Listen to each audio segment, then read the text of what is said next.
Hi guys, Ray here from City Fan TV. Hope you're all doing very well. I'm joined by the boys in blue, and they'll be coming after you. We've got Bernard Janine there from the Citizen Channel. How you doing, Bernard? I'm wonderful, mate. Yes, I'm keeping warm as best I can.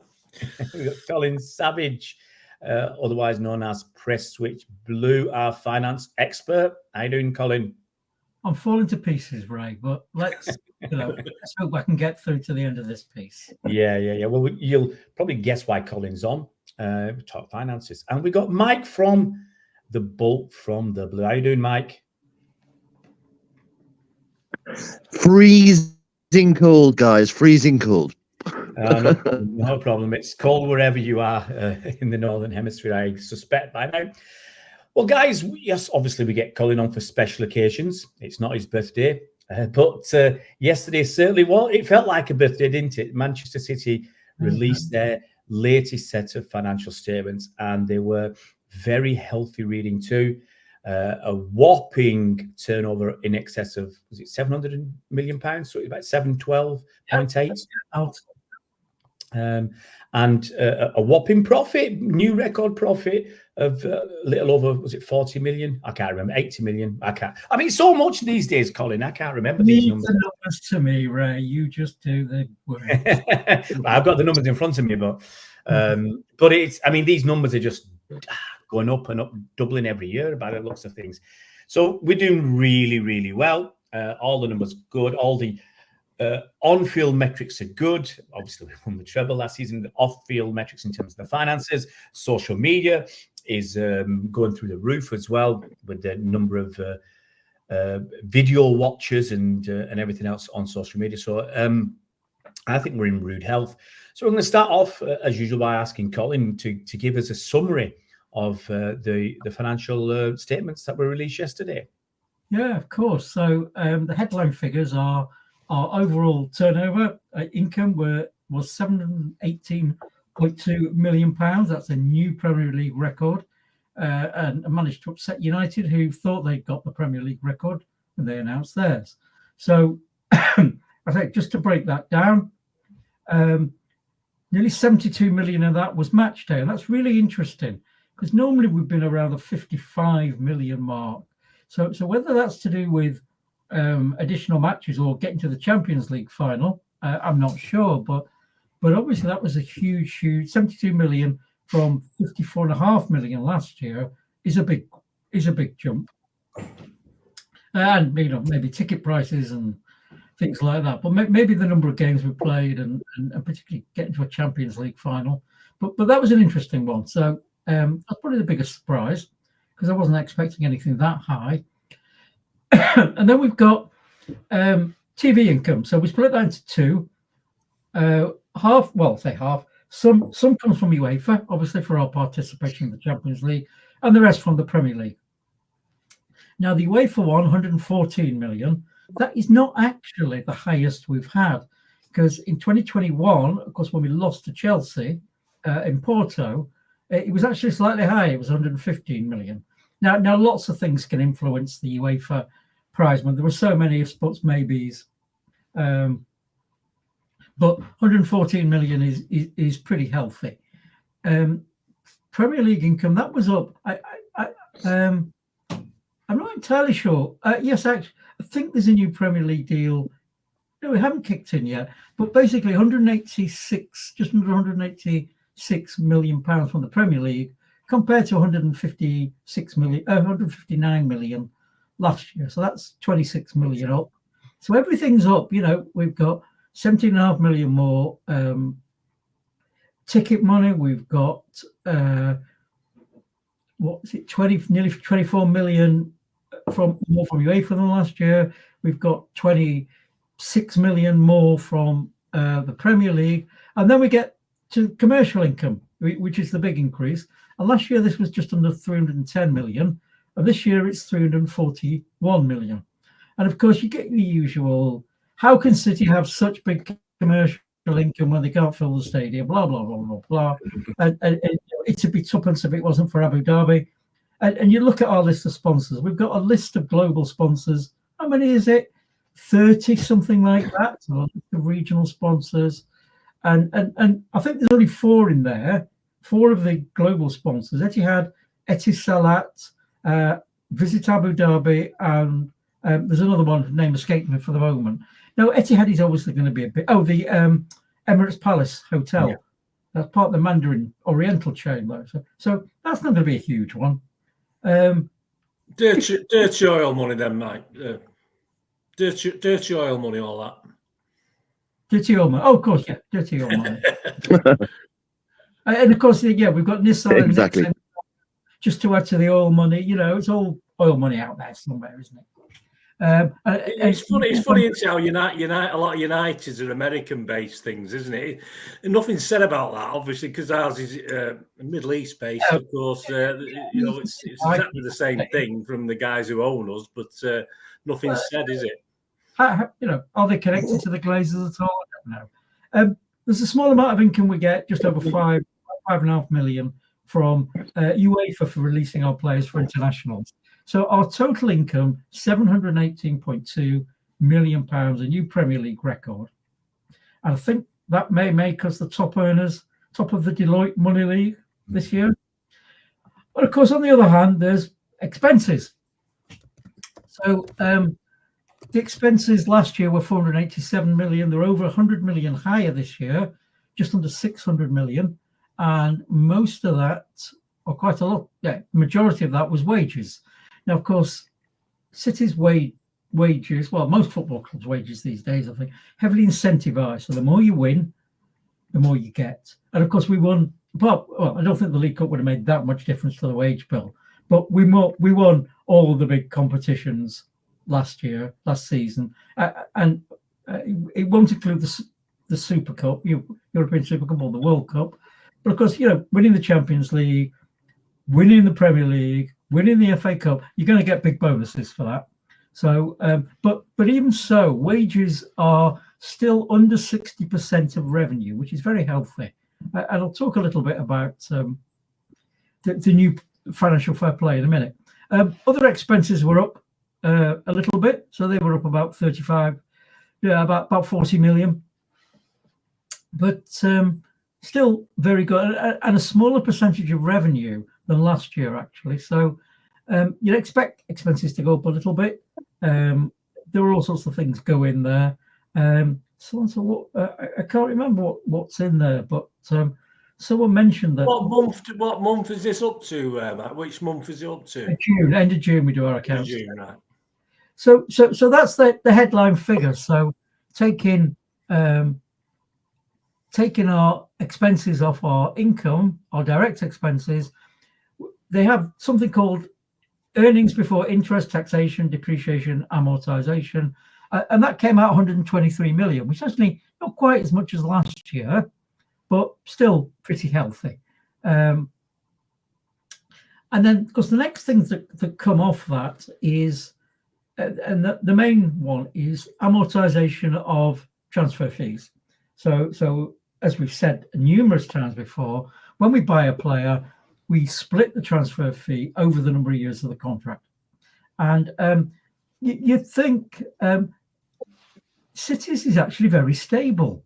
So it's a good mix of getting rid of players and buying new players in. So look at, if we go back to 2020, our player amortization was 145.8 million. In 2021, it was 145.7 million. Nothing changed. 2022 it dipped a bit, 141 million, and in 2023 it's 145 million. So almost the same as it was in 2020. So all these players we bought, the Haalands, the Grealish, and all the others, it's actually made zero difference to our player amortization figure. So that's really good. And the other real, so when you take those off, the amortization, the depreciation of other things, that gives us a slight loss of 35 million, which is not the highest we've had, 34 million. Slightly higher than last year, but not terrible. Now, how do we get to a profit of 80 million when we recorded this loss of 34 million? Well, the answer comes in player trading.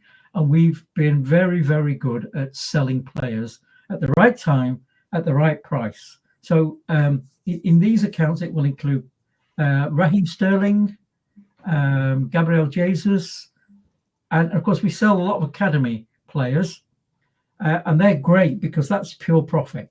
It costs you nothing. You sell them. Cole Palmer will be will be pretty well 40 odd million on the bottom line in the next accounts because he's an academy player. It cost us nothing. We sold him for 40 million, 45 million, and that's the profit. So this year it was just under 122 million, which I think the highest we've ever had.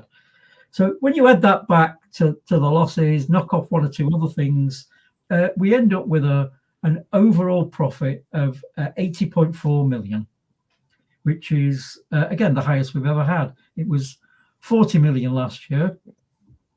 When you think back to the early days of Sheikh Mansour's ownership, when we were making losses of 100 million, 200 million, figures close to that, 80 million pound profit. Still underlying operating loss, but doesn't matter because we're selling so many players and we're selling them so well. So I think next year we'll see a similarish sort of figure. So it's all good. It's all good. I mean, it all sounds fantastic. Like you say, next year we'll include people like Mahrez, like Cole Palmer, some others as well, and it's sustainable. At the moment, we're doing this every season, and I'm sure in the summer we'll sell a few more players, and we'll keep that profit on sale of players at a very high level. So all sounds very, very, very good, very promising. I know we discussed it in the past, Colin, and I'll bring it up as well later on, but I'll bring it up now. I mean, we discussed earlier in the summer, I think, with Bernard was there, talking about City potentially hitting that £1 billion turnover mark, which would be incredible. But the way the numbers are going, it doesn't sound. I don't think it's too far fetched because. Yeah, we said, didn't we, that when the new stadium comes on stream, 8,000 seats. This will contribute to the coffers. Yeah, everything's going to add up. Not unfanciful. Yeah, so I mean, I want to just ask you. I mean, I'm curious because of that match day. I'm just trying to think of reasons why the match day income it's gone through the roof. Now, it all depends on what they include in match day. Because it sounds a bit odd, but we removed, was it 3,000 seats? Between 2,000 and 3,000 seats, we removed them from the stadium. So the capacity has gone from 55 to 53 or 52, but we replaced them with advertising. Now, I can't believe the advertising is worth 20 million quid to us, but can you think off the top of your head any reasons why? It's simply ticket sales. Well, I can think of a small increase, but then when I think of my 180 quid or 180 euro Champions League final ticket, and that was the second cheapest. Yeah, I think maybe that plays a part. We'll see next year. Maybe we've done something with hospitality. We've brought in some more premium seats. We've opened a couple of new facilities. We put prices up, but not by that much. So we played the maximum, apart from the League Cup, we played the maximum number of games we could have played. We're talking about £500,000 per game, per home game. We bring in about 2.5 million a game on average. So we'd have to have done, when you think about 5-6 games, extra games, including the Champions League final, which I assume we get half the, some of the ticket money from, and that will be a big money spinner. And of course, Champions League semi-finals. We did that 2 years ago when we played Chelsea. So we were in the final. Few people went to Porto because it was just after lockdown, wasn't it? So we'll see. I suspect it's the fact that the more games we play, the more premium games we play, things like Champions League semi-finals and finals, the more that money's still well below our competitors, still well below United and Arsenal. And Spurs, I think. Who cares? Yeah. Spurs, I think when they opened their new stadium, I was reading that they were taking on a match day £850,000 per game on food and drink. Yeah, it was ridiculous. I mean, Well, it's London prices, isn't it? I mean, that's one of the reasons we're behind. It's very expensive popcorn, isn't it? It's very expensive. The cheese. One thing just occurs to me. We're talking about I know from my time at City Matters, that we classify. Well, when we do the hospitality stuff, we pay a third party to do it. Yeah. So they pay us a commission, and we pay them. And I don't know how it works. I think we probably get a cut. So they stand the cost. So basically, all we're showing is our net income, and that's in commercial. That's in commercial. So maybe we've changed the way we've done that, because I struggle to work out why Liverpool, with a similar size stadium, similar size pricing, match day income was so far in excess of ours. And what Liverpool do is they do the catering. So they take, if you pay, let's say, £1,000 for a ticket for hospitality, we might record only, and we say it costs us 800 to service that. We'll only record the 200 in commercial income, whereas Liverpool will take the 1,000 into match day income, and the costs will go into. So this could explain why the match day income gone up and operating expenses have gone up, because we're actually doing more in house. Yes, that sounds more. I think that sounds the most plausible, because we're talking £500,000 per home game. So it sounds reasonably. If I'm just thinking, if Spurs are bringing in best part of $1 million in food and drink in terms of turnover per home game, if we were bringing in £500,000, yeah, that sounds reasonable. I mean, it might make no difference overall to the net income, but it will have an impact on the income, the match day income. It will have an impact on the expenses. So the net difference may be nothing, but we could see a big little drop next season, because obviously not having City Square anymore. Potentially, yeah. But that it's that would come in. I don't know whether that would come in match day income or commercial income, actually. Yeah. It's I don't know, to be honest, absolutely no idea. But like we said, there's going to be the stadium expansion is 8,000 seats. We've got the hotel that's going to bring money in. We got the concert arena that's going to bring in a lot of money. 21,000 seats. That doesn't show in the football club's figures, though, does it? Surely it's part of the club, isn't it, Colin? It's an interesting one, because obviously it's part funded by 50% CFG funded. And FFP rules say you can include income from any venture that's within the vicinity of the stadium. Yeah, so it's the Etihad campus. So yeah. The arena, I'm not sure how the arena will work. It's a joint venture, but certainly we'll include that income. Yeah, we'll get something out of it. It's not, they're not doing it for no reason. They're not going to keep. There'll be a reason for doing it. So Colin, one thing I just wanted to ask was we got the figure of 59%, which is the percentage of what we spend on staff. Is that reasonable? Yes, it's quite consistent. So last few years it's been last year it was 57%. 2021, 2020, we're over 60%. 2020 was actually 73%. And UEFA recommend, I'm just trying to check, going back a few years. I mean, back in 2011, it was 114% of revenue. But since then, it's been around the 60% mark on average.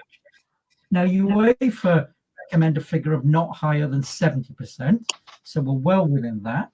And of course, it brings me on to the new FFP, whereby there's a slightly different way of calculating things. Obviously, it's still profit related, but there's also they're trying to cap player costs. So you look at your revenue and any profit you made on sales, and on the other side of the equation is wages and player amortization. And this year it's going to be 90%, 80% the year after, and finally it's going to settle at a figure of 70%. And ours is about 70% this year, and that's with winning, the highest wage bill in our history, probably the highest wage bill in Premier League history. Yeah. But so we're well within that. Yeah. So yeah. I'm just going to say, you mentioned the Deloitte list of the Deloitte of, they call it the Football Money League. And I'm just looking at last year's top 20. I mean, you can see how important the Premier League is, because 11 out of 20 top 20 clubs are from the Premier League. And I'm just going to go through a few of them to give you an idea. Obviously, last season, City had 731 million euros. They do it in euros. Real Madrid was second with 714. Liverpool very close with 702. United 689, let's call it, round it up. PSG 654. Bayern Munich 654. Barcelona only 638. Chelsea 568. Spurs 523, and the other bottle jobs from North London, Arsenal 433. You got West Ham in there with in 15th spot. West Ham in 15th. I mean, some surprising ones for me. Leicester 17th with 252 million. Yeah, Leeds, this is the impact of the Premier League TV deal, of course. When even mid-table clubs are getting 140 million from TV deals. Even mid-table clubs like Chelsea getting big money. Everton 214 and Newcastle 212. I think that's going to shoot up this year, obviously, with their Champions League. Champions League, of course, yeah. So, but it is tight at the top. But hey, we're still at the top. I mean, we don't win a trophy for that, but it's nice to look down on everybody else in more ways than one. Are there any, Colin? Are there any unusual or other interesting bits that you saw in the financial statements? No, really. Everything was very peaceful. Of course, they mentioned in the director's report, there's about risks and uncertainties. Yeah. Of course, they mentioned the Premier League charges. Nothing has happened with those, but I think we're going to talk about a couple of other clubs who might be impacted on that score. But no, it was. I always read through. The interesting stuff is always in the notes to the accounts, and there was nothing in there which is even worth talking about. Only one other thing I want to say is, as I say, from a new FFP point of view, we're just under 70% wages, player cost to revenue. Good, that's good. And I think they usually talk about, there's a valuation model called the Markham multivariate model, which sounds very, very mathematical. It's actually not that bad, but it was developed by a guy called Tom Markham, who I think is quite big in EA Sports. And valuing football clubs is a very difficult area. You've not much to go on. So he developed this model, which he claimed he could be accurately applied to actual sales, and of course that's the nub of it, isn't it? Does it actually reflect the values? So last year, our value under the Markham model was £2.4 billion, and this year it's £2.8 billion. So it's all good. We're just approaching a value of £3 billion. When you think Silver Lake, what Silver Lake paid for their 10% stake, $500 million. What's that? £400 million. It's a good indicator, the £3 to £4 billion range of where we are. I mean, if the Glazers can get whatever they're getting for a quarter, what was it, 5 million, 1.25 million for a quarter. You can get that for that pile of falling down junk. Then what are we worth? Yeah, I'm just looking at some numbers. I'm just going to pop them out. Average attendance last season was 53,249. Occupancy rate is 99%. And fans attending games at the Etihad Stadium rated their overall match day experience as 8.6 out of 10. I mean, we won the treble. I mean, what do they want? Where's the other 1.4 gone? I don't think anyone in the Ataturk Stadium would give it anything like 8 points. It's nothing to do with Man City. Nothing to do membership and sports club membership went up, I think, by 33%. I think citizen membership has gone through the roof. So this is another reason people have a pop at City about selling out the stadium. Well, if I'm right, most home tickets have gone for this season, if not all, almost all. Occasionally you'll get. It's such a tired old cliche, isn't it? How could it? I go there every game, and there's not many. I mean, occasionally I'll just mention this. You do get slightly. I'll keep it polite. Some opposition fans talk about, there is some tickets available for these games. City haven't sold out. No. What happens is we've sold out, but occasionally people will, like me. I'm away at the moment. Next home game against Liverpool, I won't be there because I'm working. I'm on tour at the moment, so I put my ticket back on the exchange. When I put it back on the exchange, one ticket becomes available. So anybody looking at the moment that I put my ticket on the exchange was, hey, there's a ticket available. You haven't sold out, but I'm just saying that it is a load of rubbish. Still. I mean, there's a lot of advertising still for the Champions League games, though. We're not exactly, oversubscribed to them, are we? We're not far short. I say always full, but you do see a different demographic on Champions League nights. Obviously, I sit season card. I sit and block 109. And quite often with all these many of the regulars, but so many people who this is the rationale behind building the North Stand. There's so many people who want to watch us that even when maybe 10,000 season ticket holders on the cup scheme, I think it's more than that, we sell the tickets. There's such interest, and we are attracting the so-called tourist these days. But these tourists, we're getting everybody tend to stay. Yeah. Well, I mean, some other bits and pieces. 99% renewal rate for season ticket members for this current season, and as I said, the citizen membership cards have gone through the roof. Now, some people can argue there was that Champions League game where you just had to be a citizen member to get a ticket, which was a real cost up from City.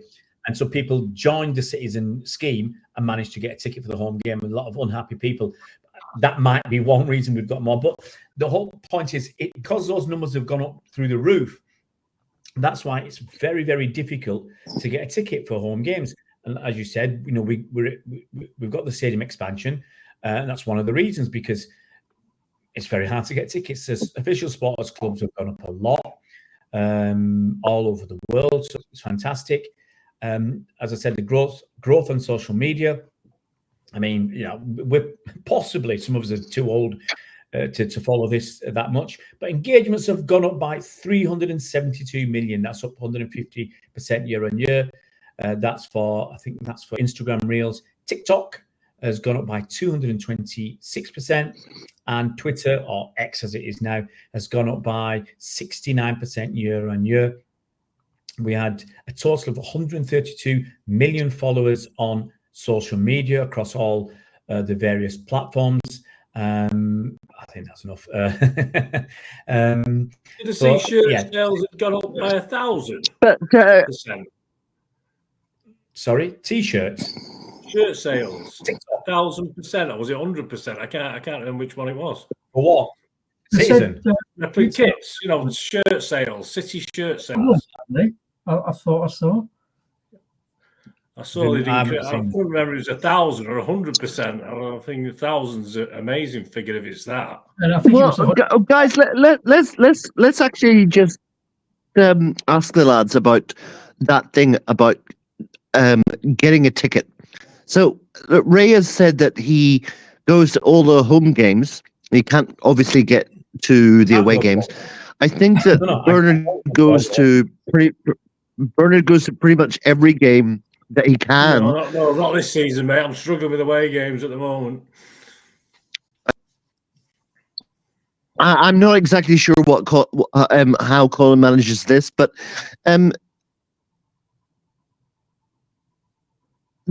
with getting tickets. We lost that. What's the question, Mike? Yeah. Just how do you get tickets? Season card a holders. member, basically. That's if you're not a member, a season card holder, you have to become a member. I knew a couple of weeks ago became members, and then obviously got a ticket for the next Young Boys game at the time. They wanted to go to that, and you got a membership and got the ticket for Young Boys. Simple as that. They didn't have to have any previous, so that was quite easy for that. For league games, obviously, it's going to be a lot harder.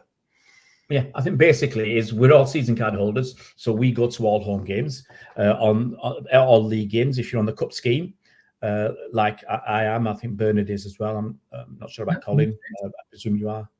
Then you are automatically going to the home cup games as well, and that you can have it across the league, cup, FA Cup, and the Champions League. And as Bernard says, if you're not if you're not a season card holder, then you're going to be a citizen member, which allows you to buy home tickets. It's very unlikely you're going to get to away games unless, I guess, it's a European game that we can't sell all the tickets for, which is, I suspect, very, very rare occurrence. So that's basically how people access tickets. Away tickets are like Rocking Horse Poo. Some of them, I think Luton started at 31,000. 31,000 points. How many points you got, Colin? I've not got anything like 31,000. But I always say to people, back in about a quarter of that. back in the day, when my son and I started going, when we moved to the Etihad, point scheme started. My son and I got season tickets, and we built our points up. We're on platinum, and for a relatively modest number of points, we could get tickets for pretty well any away game bar Old Trafford. Yeah. And that was up to, 2011. That was post takeover as well. Definitely during the Stuart Pearce era. No one wanted a bloody ticket to go to away game. But even in the Mancini era, it still wasn't that much of a struggle getting away tickets on relatively modest, medium ticket points. And as you say, you can't if you don't have the points, or you're not in a supporters, not lucky enough. I mean, my supporters club, Dennis, the secretary, will send around a message saying, please put your applications in for tickets for Luton, for example. And you might get 8, 10, 12 people putting applications. We'll only get 2 tickets. And that's a fairly common theme among the supporters clubs. Yeah, I mean, on the away tickets, I used to go to a lot of away games, either using my own points, my ticket points, or on some of the harder to get to games. There were a few people that you could ask and who weren't going, so you could get a ticket. Now, even there's hardly any games that I can get to because my points. I stopped the platinum because I just felt that was giving City free money. Still believe that, so I stopped that because what's the point of doubling your points to? You were so far behind everybody at the top, and they were doubling their points anyway from having platinum. You're never going to catch them. It was a joke. So I stopped doing that, and I stopped going to away games. I think towards the end when you were still getting points for away games. So my points didn't go up. So now it's very, very difficult to get to that many away games for me. And I've got, I think, best part of 13,000 points. So 31,000 is just like wow, it's fair play to the guys. I know them who go. Like Sean Riley, he's barely missed a game. I think Moscow, where we're banned, is the only game he's missed for well, certainly for a while, for many years. And do that, to do the midweek at Southampton games and midweek in London, and you're traveling back in the early hours of the morning. Just got to admire those guys. Yeah. Well, I think we're going to wrap this up. But, he wrote a fantastic book, guys. We lost Mike again, and I'm just going to wrap this up about. Yeah, if you can check out that book that Sean Riley wrote, that would be awesome as well, I think. Yeah, fantastic. Oh, I was going to say, to the time, look, I'm going to wrap up now because we've been on for about half an hour talking about City's accounts. Bottom line is everything is rosy in the garden. City doing very well on the financial front. and all the opposition fans are crying about it. And I think we're very, as long as City keep ball in place, us Berts are very, very happy indeed. Thanks to Bernard, Colin, and Mike. Thanks very much, boys.